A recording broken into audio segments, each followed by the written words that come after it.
తమిళనాడులో Vijay TVK majority సీట్లను సాధించి అతిపెద్ద పార్టీగా అవతరించింది. అయితే విజయ్ టీవీకేకు ప్రభుత్వాన్ని ఏర్పాటు చేసే సీట్ల మాత్రం సొంతంగా లభించలేదు. దీంతో మైనారిటీ ప్రభుత్వాన్ని నడపడం విజయ్కు అంత ఈజీ కాదనే అభిప్రాయాలు వినిపిస్తున్నాయి. ఓ రకంగా విజయ్కు లభించింది ముళ్ళ కిరీటమే అని విశ్లేషకులు చెబుతూ ఉన్నారు.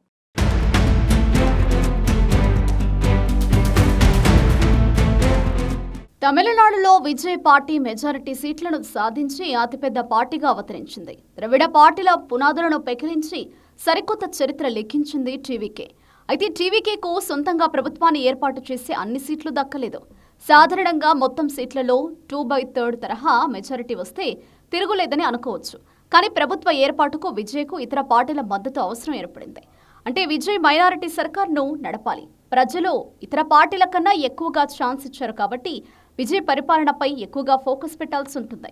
అయితే విజయ్ రాజకీయాల్లోకి వచ్చిన వెంటనే పార్టీ అధికారంలోకి రావడంతో ఆయనకు ప్రస్తుతం పాలన అందించడం ముళ్ళ కిరీటం లాంటిదే. విజయ్కు ప్రజలు అతిపెద్ద పార్టీగా గౌరవం ఇచ్చారు, కానీ సంపూర్ణ అధికారాన్ని మాత్రం కట్టబెట్టలేదు. రాబోయే 5 ఏళ్ల కాలం విజయ్కు ఒక నిరంతర అగ్ని పరీక్షగా మారనుందని విశ్లేషకులు భావిస్తున్నారు. తమిళనాడులో ప్రభుత్వ ఏర్పాటుకు అవసరమైన మెజారిటీ 118 స్థానాలకు కొద్ది దూరంలో టీవీకి ఆగిపోవడంతో విజయ్ ఇప్పుడు ఒక మైనారిటీ ప్రభుత్వం నడపక తప్పని పరిస్థితి ఏర్పడింది. స్వతంత్రులు లేదా చిన్న పార్టీల మద్దతుతో కొలువుదీరే విజయ్ సర్కార్ ప్రతి బిల్లును అసెంబ్లీలో ఆమోదింపజేసుకోవడం కత్తి మీద సామె అవుతుంది. ద్రవిడ దిగ్గజాలైన డీఎంకే, అన్నా డీఎంకేలు ప్రస్తుతానికి ప్రజా తీర్పును గౌరవిస్తూ మౌనంగా ఉన్నట్లు కనిపించినా అది తుఫాను ముందు ప్రశాంతత మాత్రమే అని గ్రహించాలి.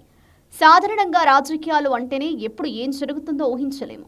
డీఎంకే, అన్నా డీఎంకేలు ఇప్పుడే విజయ్ ప్రభుత్వాన్ని కూల్చడానికి ప్రయత్నించవు.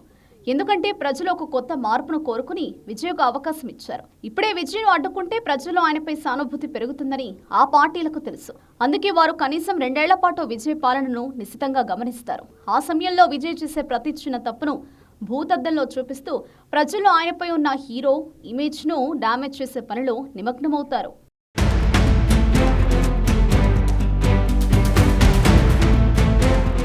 విజయ్ ఇప్పటి వరకు సినిమాలో ఒకే ఒక్క ఫైట్తో లేదా ఒక ఎమోషనల్ డైలాగ్తో సమస్యను పరిష్కరించడం చూపిస్తూ వచ్చారు. కానీ రియల్ లైఫ్లో పరిపాలన అనేది భిన్నమైన అంశం. టీవీకే పార్టీ మేనిఫెస్టోలో ఇచ్చిన భారీ హామీలను అమలు చేయాలంటే వేల కోట్ల నిధులు కావాలి. ఇప్పటికే ఆర్థిక సంక్షోభంలో ఉన్న తమిళనాడును గట్టెక్కించడం, ఇచ్చిన హామీలను నిలబెట్టుకోవడం విజయ్కు అతిపెద్ద సవాల్. అంచనాలు ఆకాశంలో ఉన్నప్పుడు ఫలితాలు సామాన్యంగా ఉంటే ప్రజల్లో అసహనం చాలా వేగంగా మొదలవుతుంది. ఆ అసహనాన్ని క్యాష్ చేసుకోవడమే ద్రవిడ పార్టీల తదుపరి వ్యూహంగా తెలుస్తోంది. అంతేకాదు, విజయ్ ప్రభుత్వాన్ని ఎన్ని విధాలుగా విమర్శించాలో విమర్శించి ప్రజల్లో ఉన్న పేరును చెడగొట్టేందుకు ద్రవిడ పార్టీలు తీవ్రంగా శ్రమిస్తాయి.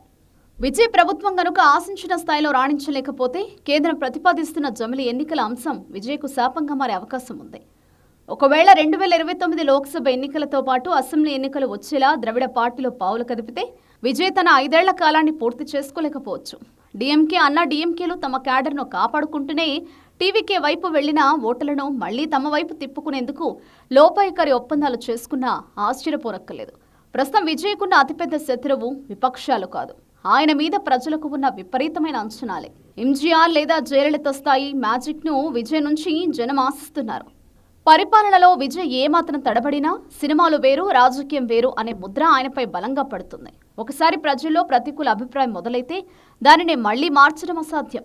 అప్పుడు ద్రవిడ పార్టీలు తమదైన రాజకీయం మొదలుపెట్టి మళ్లీ రాష్ట్రాన్ని తమ గుప్పెట్లోకి తెచ్చుకుంటాయి. అందుకే విజయ్కు దక్కిన పీఠం ఓ ముళ్ళ కిరీటమని రాజకీయ విశ్లేషకులు భావిస్తున్నారు.